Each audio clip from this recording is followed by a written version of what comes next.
Magandang araw ho sa ating mga kababayan. Nako, mukhang mag-iiyakan na naman itong 11 senador na galit at ayaw tumakbo si Vice President Inday Sara Duterte. Dahil nga mga kababayan, ang mga kakampi ni Vice President Inday Sara Duterte sa Senado, itong Brave 13, mga kababayan, ay magkakaroon na ng Senate Blue Ribbon Committee hearing at ipapatawag na itong ayaw ipatawag ng mga Minority 11. Nako po mga kababayan, dito na lulubog ang mga pangarap nitong Minority 11 kung saan ayaw ho nilang patawag itong mga nagsiwalat ng matinding korupsyon sa ating bansang Pilipinas. Nako po, napakagandang move ito na ginawa ni Senator Alan Peter Cayetano. Ito mga kababayan, pakinggan ho natin dito ang paliwanag ni General Macanas.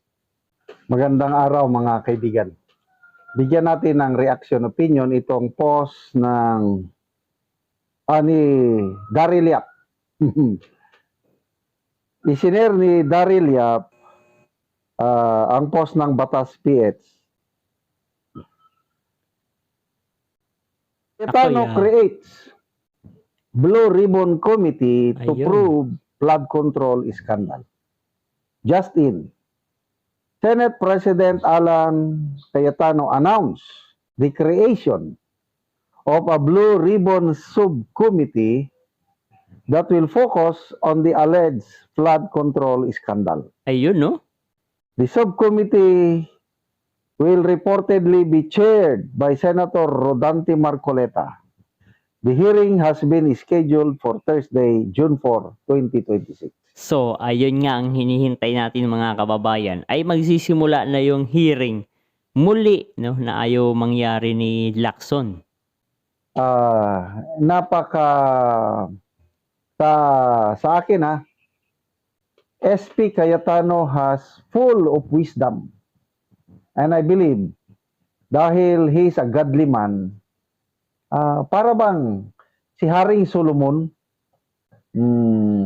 nung bago siyang upong hari, ano ang kahilingan mo? Sabi ng Diyos. Sabi niya nga, Panginoon, bata pa lang ako, I don't know how to rule your people. So, give me wisdom para maganda yung aking pamamalakad para I can rule your people with fairness, with justice. May pagkaharing Solomon pala itong si Senator Alan Peter Cayetano, kabayan. Ito ang Panginoon. Sabi niya, hindi ka humingi ng pera, kayamanan, o whatsoever, but you will ask for wisdom at natutuwa ako, and I will give you wisdom. But in addition to that, yung hindi mo hiningi, bibigyan pa rin kita. Ayun. Yan. Kaya the wisest man on earth, as recorded in the Bible, is Solomon. So, yes. sabi ng Bible is, the fear of the Lord is the beginning of knowledge and wisdom. Kung may takot ka sa Diyos, diyan nagsisimula na magkaroon ka ng wisdom. Bakit? Full of wisdom, wise strategy, good move. Ito, nung Blue Ribbon Committee, ang i-designate niya na chairman, Si Pia. si Senator Pia Cayetano. Yes, yung kanyang kapatid. That was a good move. Bakit? Kasi para ma-diffuse yung tension. Alam naman ho natin mga kababayan na matindi yung gerian itong si Lacson at na Senator Marcoleta. Panigurado ay baka mas tumindi pa ang tension. Kaya ang inassign nila para maging chairman ng Senate Blue Ribbon Committee ay si Senator Pia Cayetano. Kasi kung si Marcoleta ang chairman ng Blue Ribbon Committee, lalong lalala yung away ni Lacson and Marcoleta. Kaya Yes, totoo yung yan. napapakinggan kong mga comments or mga political analysts is maganda yun para hindi na, kung pwede, mais yung tension between Marcoleta and Lacson. Ayan.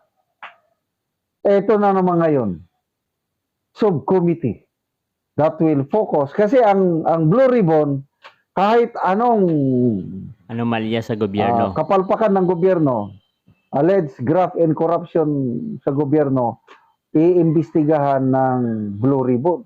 So, ayun na nga. Kaya ito, subcommittee lang. Mag-focus lang sa flood control. To me, that's a wise move. Napakagaling.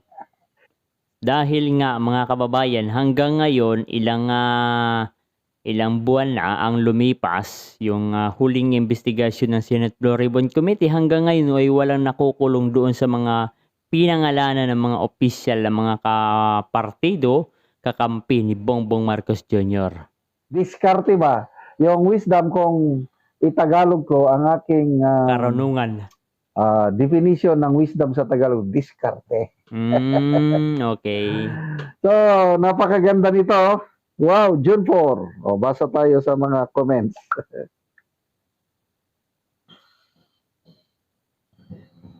Joel Mayo, sabi niya, panahon na po. Mrs. D, salamat, matuloy na ang flood control hearing. Heidi Isita, sa Thursday na raw, nakaka-excite. Ayun, Ryan excited ng lahat. Bantilan, dito na ang masaya. Oh. Kanina sa Facebook Live ni Senator SP Cayetano, kinot niya yung verse sa Bible, Proverbs ba yun or Psalm? When the righteous rules, the people rejoice. When the wicked rules, the people suffers.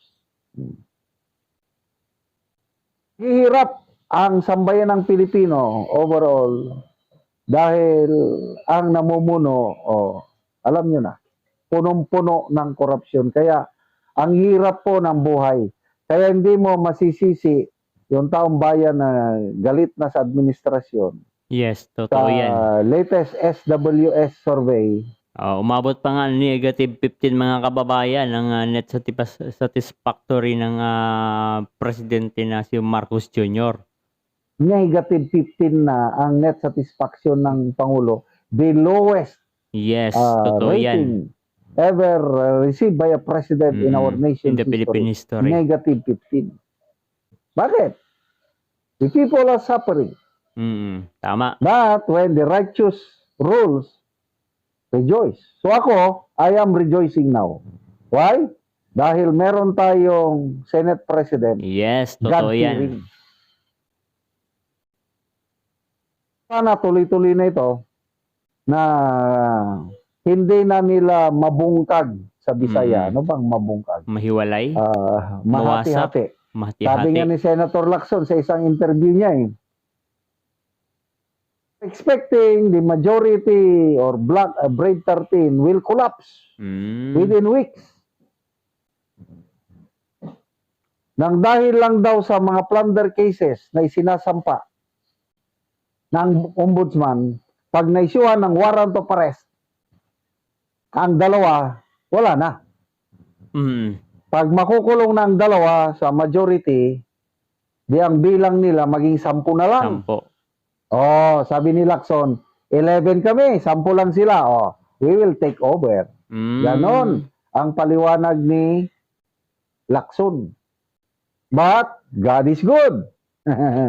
When the righteous Ba't sinasabi ni Lacson na kapag nag-11 na yung minority at 10 yung majority na kung saan, ang wala ay si Senator Bato, yung dalawang senador na sinampahan ng plunder case.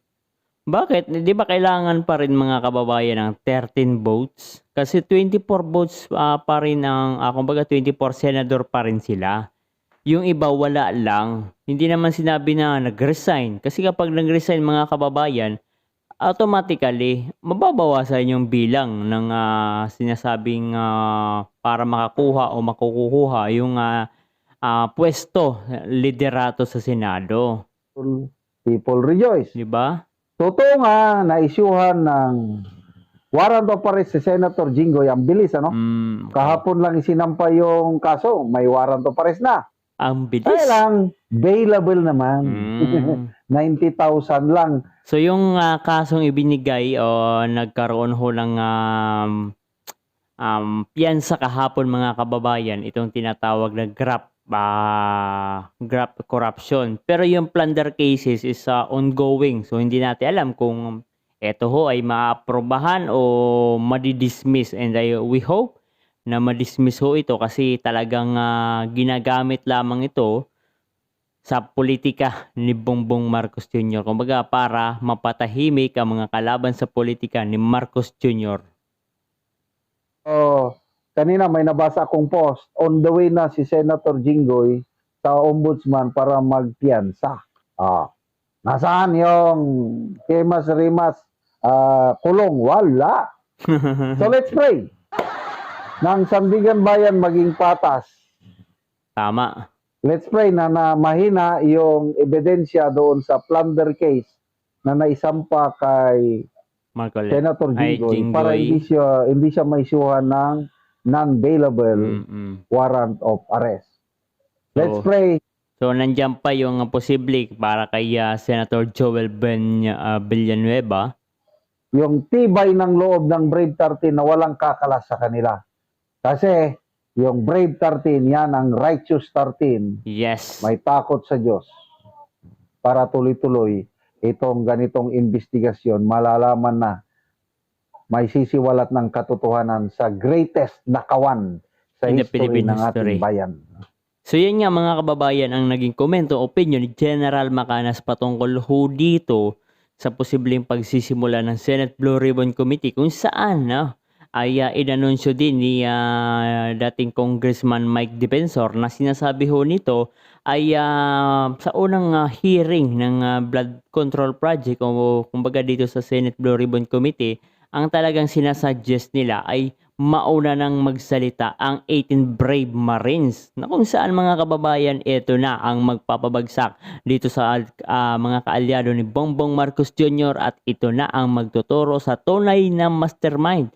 Pagkatapos magsalita ng 18 Brave Marines ay posibleng itong sundan ng ilang pa mga matistigo at isa na nga dyan mga kababayan ay itong si Saldico kung saan alam naman ho natin ito ay matindi ang naging papel sa administrasyon ni Bongbong Marcos sa GAA o General Appropriation Act 2023, 2024 and 2025 na kung saan mga kababayan ay ito yung pagsisimula ng matinding korupsyon. Ngayon, kapag nagsalita na ito mga witnesses na ito, talagang aabangan ho natin kung ano ang response dito ng Malacanang na alam naman ho natin na kahit talagang masama na yung reputasyon ng Malacanang, pilit pa rin itong pinapabango ni basurang in, basurang out, Claire Castro mga kababayan. So, ano ho ang masasabi nyo dito sa naging aksyon ni Senate President na si Senator Alan Peter Cayetano patungkol ho dito sa pagsisimula ngayong June 4 na mga kababayan, Thursday. Magsisimula na yung Senate Blue Ribbon Committee hearing na kung saan eto na nga ang inaasam-asam ho natin ang maipatawag itong mga sangkot, itong mga witnesses na kung saan ito ho yung ayaw ipatawag ni Lacson kung kaya't talagang nagalit ho yung napakarami natin mga kababayan Pilipino kasi bakit hindi pa pinapatawag ho ito ng chairman na dating chairman na itong si Lacson.